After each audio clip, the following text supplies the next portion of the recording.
Hello students, welcome to you all. तो इस video segment में हम क्लाइंट सर्वर नेटवर्क के बारे में डिस्कस करेंगे। और क्लाइंट सर्वर नेटवर्क जो है वो कंप्यूटर नेटवर्क का एक बहुत ही इम्पोर्टेंट टॉपिक है। इसमें डिफरेंट क्लाइंट्स जो है वो एक ही कंप्यूटर से जुड़े होते हैं, एक सर्वर से जुड़े होते हैं और इन्हीं के थ्रू इनमें पूरी नेटवर्किंग की प्रोसेस होगी और कैसे एक जगह से इंफॉर्मेशन या डेटा जो है वो सर्वर के थ्रू अदर नोड्स को ट्रांसमिट होगा। इन सारी चीजों को हम लोग इस वीडियो सेगमेंट में डिस्कस करेंगे। इस वीडियो सेगमेंट में हम देख रहे हैं कि हमारा टॉपिक ही क्या है, क्लाइंट सर्वर नेटवर्क। यहाँ पर two types of computer work कर रहे हैं together. One is client. Client क्या होता है ये पहले हम एक डायग्राम की हेल्प से समझने की कोशिश करेंगे। यहाँ पर आप देख रहे हैं कि एक सेंट्रल कंप्यूटर है जिसका नाम क्या है, सर्वर। सर्वर से ही आप देख रहे हैं कि कई सारे नोड कनेक्ट है, नोड 1, नोड 2, नोड 3, नोड 4 और एक ये प्रिंटर भी अटैच है। इसके अलावा इसमें बहुत सारे कंप्यूटर्स आपस में जुड़े हो सकते हैं। यहाँ पर जो मेन कंप्यूटर है जिसका नाम क्या रखा गया है यहाँ, ये सर्वर है। मेन कंप्यूटर जो है वो है सर्वर और इससे जो अदर कंप्यूटर्स कनेक्टेड है इनको नोड हम कहते हैं। इन्हें पीसी क्लाइंट या वर्क स्टेशन भी हम कह सकते हैं। इसके अलावा ये सभी नोड इसी मेन कंप्यूटर से जो है जो भी रिक्वेस्ट करेंगे ये सर्वर इसको सर्च इंजन के थ्रू उस पर्टिकुलर फाइल या जो भी इंफॉर्मेशन सर्च की गई है उसको सर्च करके जो भी पर्टिकुलर नोड उसके लिए रिक्वेस्ट कर रहा है उसे वो फैसिलिटी प्रोवाइड करेगा। फर्स्ट हम देख रहे हैं कि क्लाइंट क्या है। क्लाइंट क्या है? A client is a computer system which uses a network to access a remote service from the server। यानी ये जो क्लाइंट है, यानी जिसे हमने नोड 1 कहा है, ये नोड 1 जो है सर्वर से किसी भी सर्विस के लिए रिक्वेस्ट करेगा और उसकी जो भी एप्लीकेशन या जो भी उसने इंफॉर्मेशन मांगी है वो सर्वर उसको प्रोवाइड करेगा। और इस नोड इसे हम नोड भी कह सकते हैं, पीसी क्लाइंट भी कह सकते हैं और वर्क स्टेशन भी कह सकते हैं। अगर हम इन दोनों ही कंप्यूटर्स का आपस में कंपैरिजन करें तो सर्वर क्या है, एक मेन पावरफुल कंप्यूटर है इन कंपैरिजन टू नोड। यानी जो भी प्रोसेसिंग स्पीड होगी सर्वर की ज्यादा होगी और जो कैपेबिलिटी यानी प्रोसेसिंग कैपेबिलिटीज, इफिशियंसी वगैरह है, स्टोरेज कैपेसिटी है, वो नोड या पीसी क्लाइंट या वर्क स्टेशन के कंपैरिजन में सर्वर की ज्यादा होगी। सर्वर क्या है?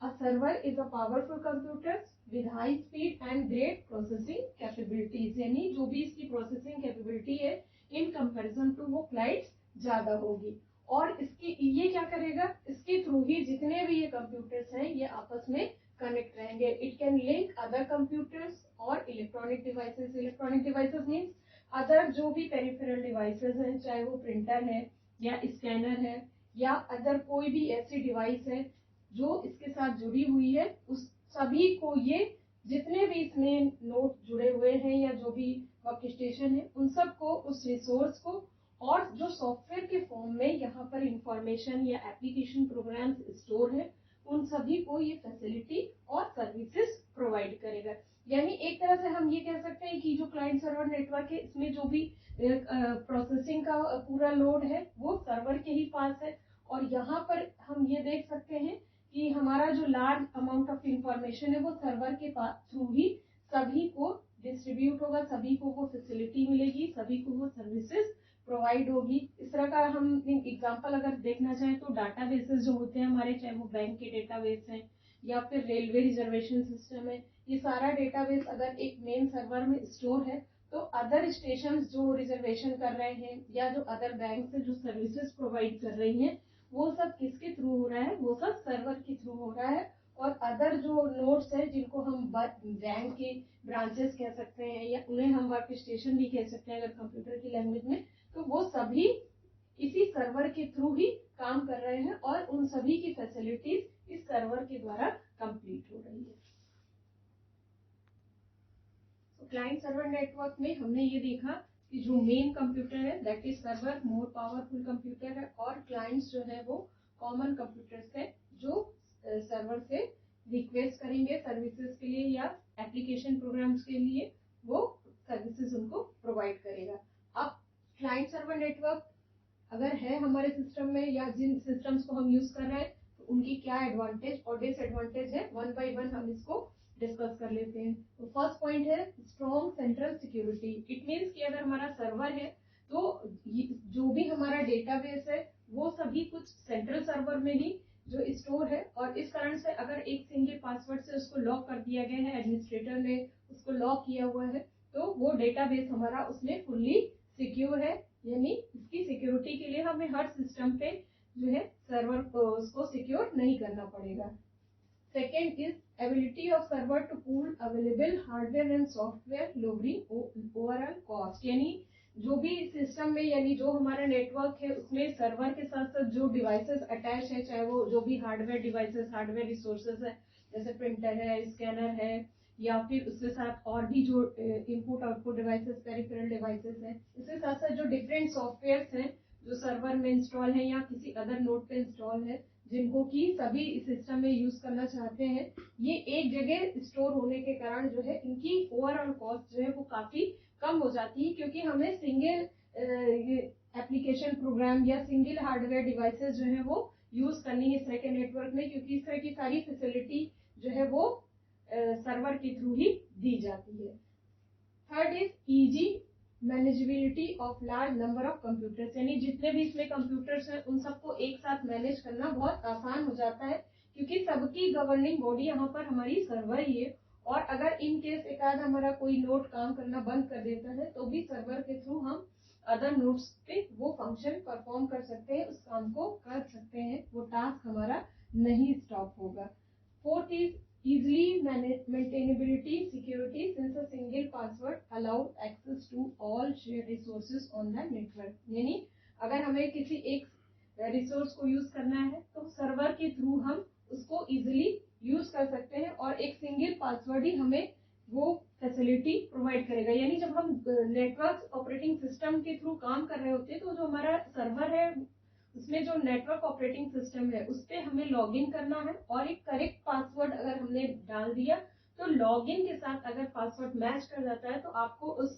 सिस्टम पे, उस नेटवर्क में जो भी आप फाइल एक्सेस कर रहे हैं या जो भी आप रिसोर्सेज यूज करना चाहते हैं उन सब के लिए आपको फैसिलिटी मिल जाती है कि आप उस कॉमन रिसोर्स को या उस कॉमन एप्लीकेशन प्रोग्राम को या इस कॉमन फाइल को, डेटाबेस को आप एक्सेस करें नेटवर्क में, और आप उसको अपने जो भी टास्क कंप्लीट करना है उसको आप यूज करके पूरा कर सकें। नेक्स्ट और बहुत ही इंपॉर्टेंट है centralise virus scanning and backups. यानी अगर हमने किसी फाइल को डाउनलोड किया है या हम सर्वर से रिक्वेस्ट कर रहे हैं किसी एक पर्टिकुलर फाइल के लिए, तो अगर उसमें वायरस है तो सेंट्रलाइज सिस्टम जो फाइल सर्वर है वो स्कैन करता जाता है, और अगर ये वायरस उसको कहीं पे भी डिटेक्ट होता है तो वो उसकी स्कैनिंग भी कर देता है, और इसके साथ साथ जो बैकअप है वो भी हमारा तैयार हो जाता है। और बैकअप में जो है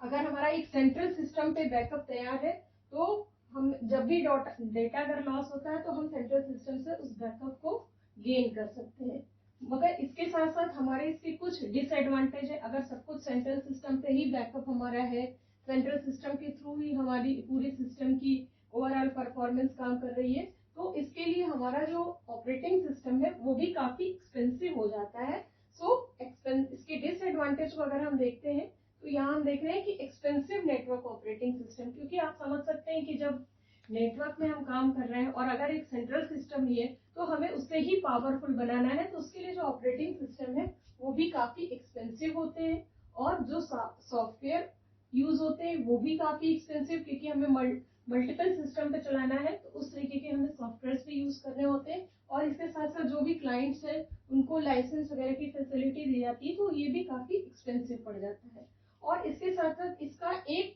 सबसे बड़ा ड्रॉबैक ये है कि अगर क्लाइंट सर्वर सिस्टम में हमारा सर्वर अगर किसी तरीके से डैमेज हो गया या वो स्लोज डाउन हो गया या उसमें कोई प्रॉब्लम आती, तो क्लाइंट सर्वर सिस्टम का जो होल नेटवर्क है वो पूरा काम करना बंद कर देता है। तो इसके लिए हमें, अगर हमारा क्लाइंट सर्वर नेटवर्क है तो इसका आप डिसएडवांटेज भी देखते होंगे कि कभी कभी हम रिजर्वेशन कर रहे हैं, अगर सर्वर सही से नहीं चल रहा है, स्लो चल रहा है, तो हमारी रिजर्वेशन प्रोसेस कुछ स्लो हो जाती है। यही चीजें अगर आप बैंकिंग सिस्टम में भी देखते हैं, अगर बैंकिंग में भी आपका बैंक जा रहे हैं, आपका कोई काम होना है और आपका सर्वर सही से नहीं चल रहा है, तो आपकी बैंकिंग की जो आप सर्विसेज लेना चाहते हैं वो भी आपकी बंद हो जाती है उस दिन, या कुछ धीमी होती है प्रक्रिया। तो इस तरीके से जो क्लाइंट सर्वर नेटवर्क है उसका डिसएडवांटेज भी ये है, क्योंकि अगर हम सब कुछ सेंट्रल कंप्यूटर के ऊपर ही डिपेंड है, तो अगर सेंट्रल सिस्टम हमारा डाउन होता है तो हमारा पूरा सिस्टम ही डाउन हो जाता है, वो सर्विसेज देने में अनअवेलेबल हो जाता है। और इसके साथ साथ हमारा जो एक डेडिकेटेड नेटवर्क एडमिनिस्ट्रेटर है वो भी जरूरी है, जो पूरे नेटवर्क को ऑपरेट करेगा और उसको लगातार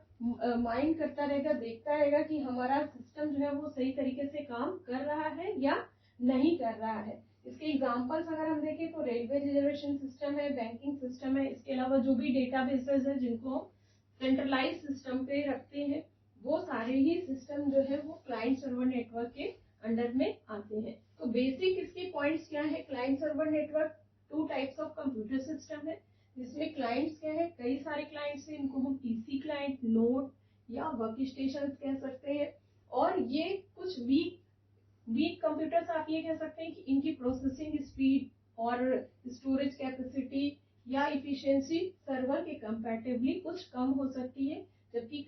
सर्वर जो होते हैं हमारे सेंट्रल कंप्यूटर्स होते हैं और इनकी जो प्रोसेसिंग स्पीड है वो क्लाइंट के कंपैरेटिवली काफी ज्यादा होती है। जो भी स्टोरेज है, जो भी प्रोसेसिंग है, जो भी रिक्वेस्ट है, सर्विसेज है, वो सभी हमारा सर्वर ही प्रोवाइड करता है। सर्वर भी हमारे कई तरह के हैं, जैसे फाइल सर्वर है, वेब सर्वर है, इस तरीके के सर्वर्स हैं जो हमारे नेटवर्क में वर्क करते हैं और यूजर्स को फैसिलिटी और सर्विसेज प्रोवाइड करते हैं। सो आई होप कि क्लाइंट सर्वर नेटवर्क जो एक